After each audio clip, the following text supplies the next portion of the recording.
Dr. Bevan, just a handful of questions for you that I've been asked to ask.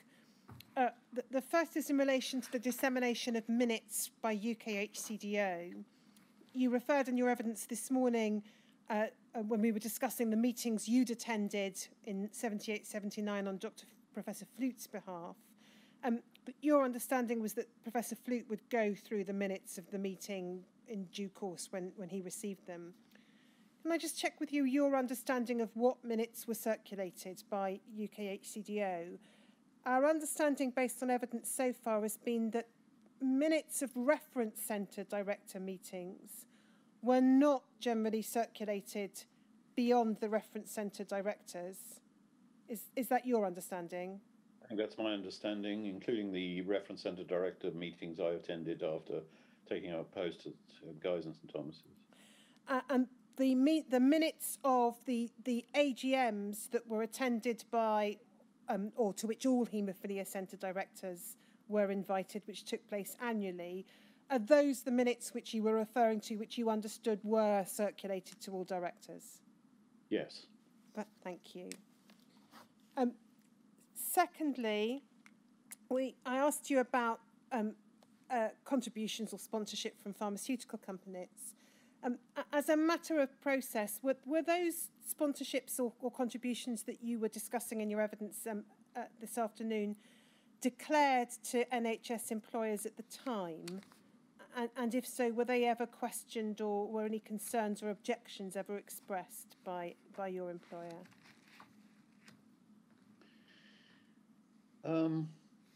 Definitely at Guy's and St Thomas's, any such contributions were declared to the trust, and one had to clear them, one's attendance at the conference and the support with the line manager in the general management team.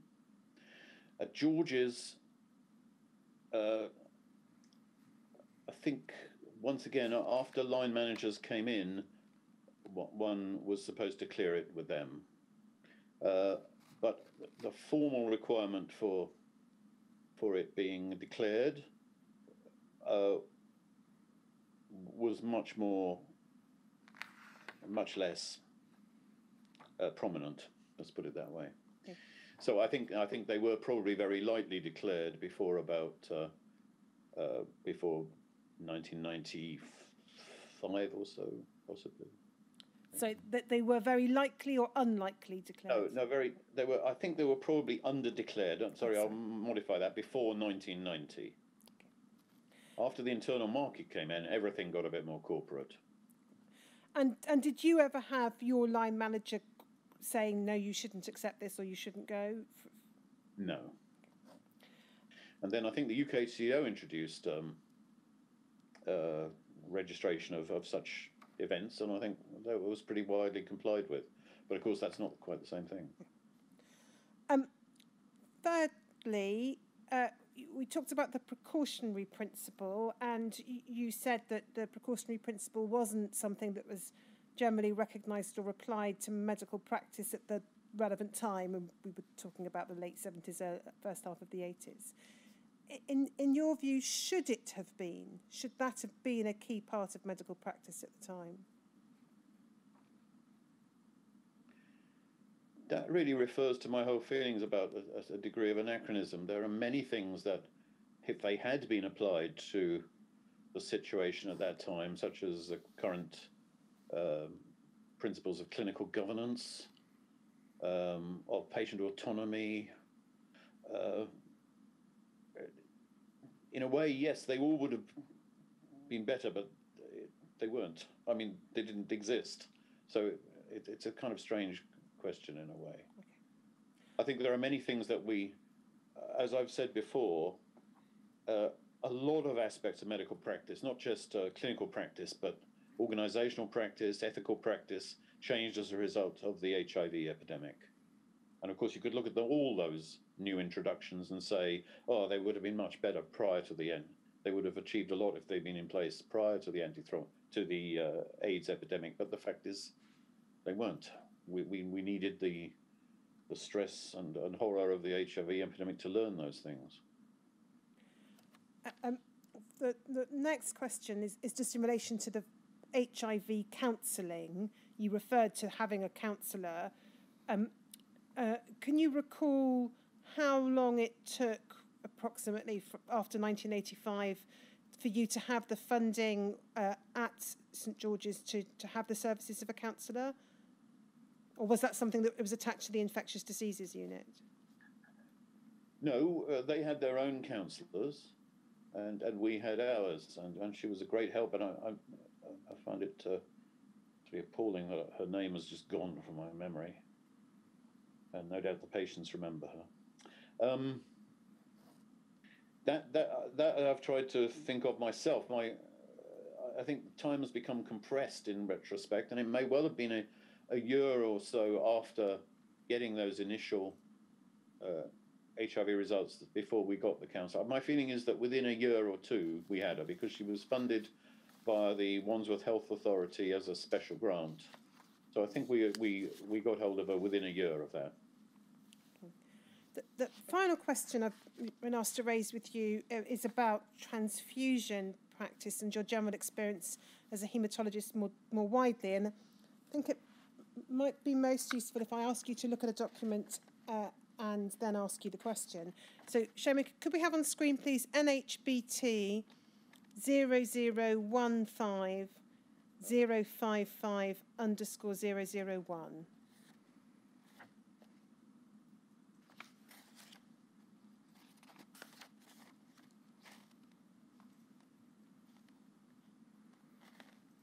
Now, this is a medical report you prepared, I think, for the purposes of a possible legal claim in August 1991. And I'm not going to ask you anything about the individual patient or the individual circumstances of the case, but just about a general observation you made at page 3. So if we can go to page 3, and it's the bottom half of the page, please, Seamus.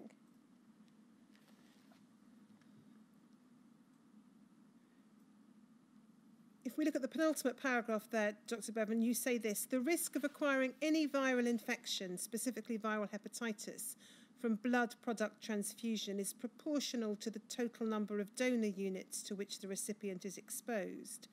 It is therefore good clinical practice to restrict this exposure as far as possible without jeopardising a good outcome. That's a statement of principle that you made about good clinical practice. And the question I've been asked to ask you is about whether you were aware, as part of your wider experience as a haematologist or your knowledge of the Blood Transfusion Committee at St George's, of whether there was any particular trend or practice of over-transfusing patients.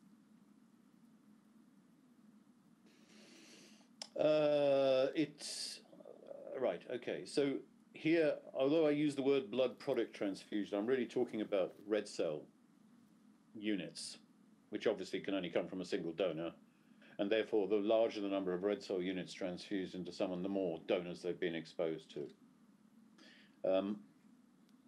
Over-transfusion is indeed a possible problem in hospital practice, usually because in an emergency situation, people, for the best motives,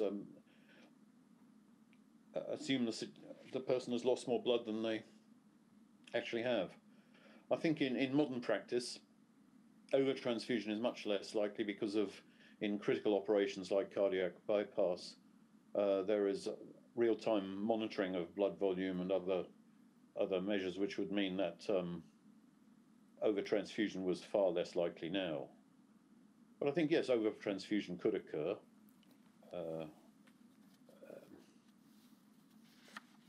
Does that answer your Yes, that's question? the question I've been asked to ask you, and I thought it might be useful to do so by reference to the observation you'd made in that report.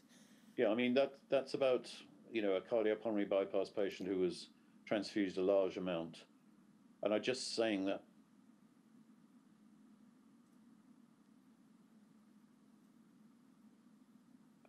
as you can see from the thing below, I'm not saying that there was over-transfusion in this case. No, and I wasn't asking you... Yeah. Given the complexity of the situation, the volume seemed to be comparatively modest or appropriate. We can take that down. Thank you, Seamus. So those are the questions I have for Dr. Bevan, or those are the questions from CPs that I'm proposing to ask. Before I ask Dr. Bevan if he has anything further to add, are there any questions you have, sir? Well, do we have to ask, is it Ms. Shabilska? She has no questions. Thank you. Yes, I do.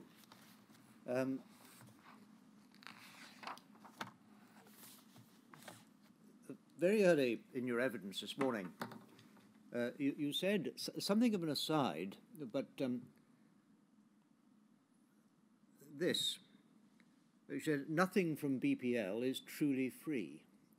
You've just been talking about how the BPL product was free, and then you added that. What did you mean? Well, I meant the presumption that the manufacture, the production of such a product involved costs to the NHS. So somebody's paying for it.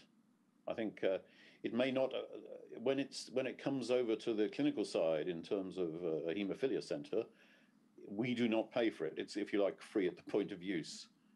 Yes. But everybody must recognise that there's a cost.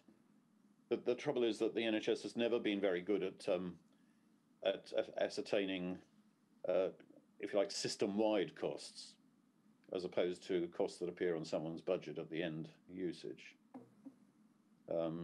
This can sometimes be a problem. For example, if you have a new drug that can radically simplify and reduce the costs of, say, anticoagulation in thousands of people, that drug may not be used because it's expensive at the point of use. Whereas the costs involved in using the old method are not quantified properly.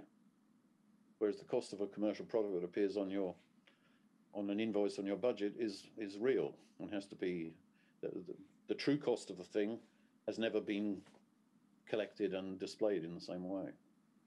I've probably overcomplicated my answer there. No, well, I understand it. I wouldn't say perfectly, but I understand it, I hope. The next question really arises out of your comment about the patients who were informed that they had hepatitis C, and they're indicating to you that they thought it wasn't one of the most serious problems they had because it was any particular risk was long-term rather than immediate compared to the HIV from which they might very well be suffering. That was very much greater. Just to put their view as to how serious it was into some sort of context, did you ever know just how many of your cohort that you were treating for haemophilia actually took interferon when it was available? I would hope very much, because later on in South Thames, under the approval of the Pan-Thames Haemophilia Consortium and its subsequent bodies, equivalents, we formed a network of centres, so that the link between, say, the George's Centre and St Thomas's Centre became more formalised. And most of the patients with hepatitis C at St George's, including one or two I remember very well, came to St Thomas's, to the liver clinic there. The reason being that the liver clinic at St Thomas's had a typical piece of Professor Savage's financial acumen, acquired a device that measured the elasticity of the liver by sound waves. My aging brain has temporarily lost the name of the thing, but basically it's a way of accurately deciding whether someone has cirrhosis or not without liver biopsy. So some form of fibroscanner. Fibroscanner, that's the word I was looking for, so thank you very much, David. So they had a fibroscan and a fibroscan clinic run by one of the nurse specialists there, which gave a very good running account of whether people had cirrhosis. So I'm pretty sure that all the people who acquired HCV at St George's eventually came to St Thomas's to attend that clinic. So I think everyone there was then treated with not just interferon, but ribavirin and the newer drugs, and are currently on programs where they've access to single drug therapy and the modern forms of drug therapy in Hep C, which have transformed the outlook in the pre-cirrhotic population. So I'm confident they've been properly looked after. Because I suppose it might be said that their view of how serious hepatitis C was in the light of what they've been told wasn't perhaps quite so sanguine, if in the knowledge which presumably they were given of the side effects of interferon and ribavirin meant that they were prepared to undergo it. Well, that's a comment. Would you like to comment on it? Yeah, no, I understand what you're saying. I think the fact is that their position was very much that right now, in the face of HIV, I haven't got time to worry about this, and I'm finding the HIV treatment enough to be without adding these other agents to it. In fact, my colleague, Dr. Mark Wansborough-Jones, who looked after my patients with both conditions, found it very difficult to persuade dually infected patients to add Hep C treatment of its early form of interferon or interferon ribavirin, because the patients knew about the weight of side effects from those early regimes, and in fact, so that feeling of the comparison between the two was the reason why I think he found it difficult to persuade our patients to accept anti-HCV treatment. So it wasn't a case of their being dismissive of the risk. It was a case of this is all just too much all at once. Yeah, I think so, and that they'd deal with that risk when the time came. I mean, by now my haemophiliac patients, they were, how can I put it, much more directly experienced in all this stuff than I was. I took my lessons from them by this stage. When I introduced the idea of VCJD to these somewhat battered guys, their response was perhaps even more dismissive. But as you know, some haemophilia found the VCJD thing just like the absolute limit of what they could tolerate, a third experience.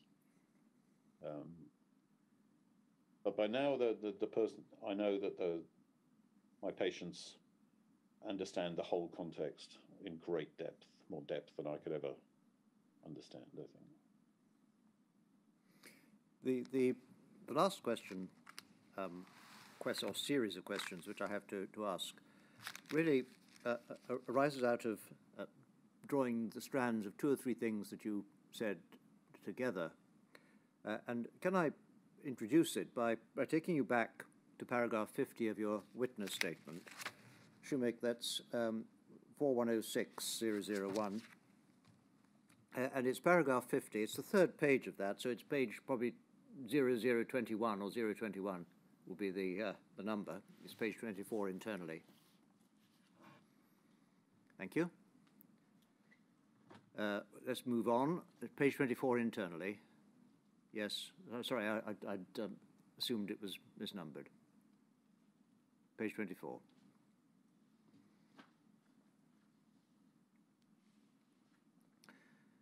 And here you're talking about the approach, the dismissive approach that some doctors took to the risk of non-A, non-B hepatitis. And you comment that the overt potentially fatal acute severity of hepatitis B was regarded as distinguishing between the two viral illnesses, when attention should have been given to the likelihood that they were similar. And you added, having reflected on that in the course of your evidence, in the long term. Yes, they clearly weren't quite similar in the short term.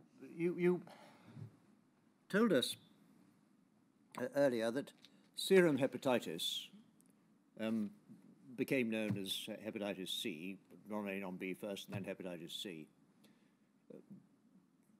Is it your understanding that before hepatitis B was identified, it too was seen as part of what was a composite whole known as serum hepatitis? I think my practice in medicine, and indeed my time as a medical student, didn't go back far enough to be aware of any such stage where all the hepatitis were lumped together. Sorry, apart from, I suppose. Well, let me put the question a different way. It had been, the inquiry has heard that ever since the war, if not earlier, it was known that blood could transmit hepatitis. Yes. Was it, again, I'm asking for your understanding, if you can't comment because of your relative youth compared to some in the field, but was it your understanding that let us call it serum hepatitis, that was known to have long-term consequences in some cases? I mean, hepatitis B was distinguished from other types of viral hepatitis before I became a medical student. So it would have been involved in a study of, if you like, history, medical history, which I was not able to do. Well, the reason I asked you is because you've described non-A, non-B as not a new disease, but rather an old one, well known. I mean, I think serum hepatitis has been known of since serum was used as passive immunization, after Pasteur. So that goes back a long time. I know that some of much of the early serotherapy used horse serum, and rabbit serum, but nonetheless, I imagine that it came from those days of the use of serum as a passive immunization treatment. So indeed, it was anciently recognized. And if anciently recognized, to say that hepatitis B was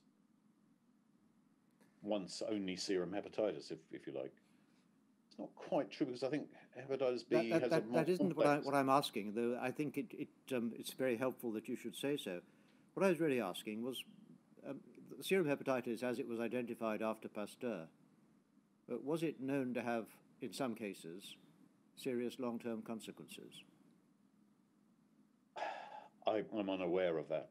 I know of no reports of that. You don't. Very well. In the medical. Well, I won't take that any further. That's all that I have to ask. Thank you very much. Dr. Bevan, is there anything further you would like to add? Not really, except to say that the heroism, resilience, resourcefulness of my patients and their families, and the ability in haemophilia care to know individuals from basically their infancy through to adulthood and beyond has been an enormous privilege. And their responses to these concurrent epidemics should never be forgotten. I mean, the fact that I eventually managed to get into a position where I could do research meant that I did research entirely on post-human blood transfusion protocols, including recombinant factors with extended half-lives, and indeed drugs which don't involve factor VIII at all, but which otherwise change the hemostatic balance in the patient to achieve control of haemophilia. And some of those are coming to fruition now, and I'm very glad to see it. So hopefully we have moved on into a new world. But for the patients who were affected and their families, it will always be there. My sympathies are with them entirely. Thank you, Dr. Bevan. Sir? I'd just like to thank you hugely for the evidence which you've given.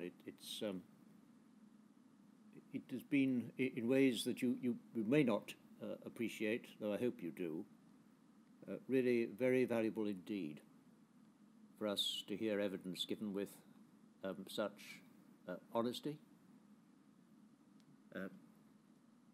practical, frank, straightforward, and in particular you have been very careful not to say what you don't know, but to avoid inventing it, and told us what you do think in ways that listening as I do, may well be seen to have at least the conviction of my knowing that you believe what you've had to say. And I recognize that you have been shaken a little bit by some of the memories which come back. You've given us an insight into how memory truly works by finding the colourful episodes in one's past which may colour the rest of our recollection, but certainly give rise to a focal point from which true memory can expand and be given. So thank you for all that, which, as I say, has been hugely helpful. Thank you very much in turn. Thank you. So that's today's evidence, and tomorrow we have a presentation on the Manchester Haemophilia Centre, that is to say the reference centre at Manchester Royal Infirmary. So we start at 10 o'clock? We start at 10 tomorrow, sir. So at 10 o'clock tomorrow. Thank you very much.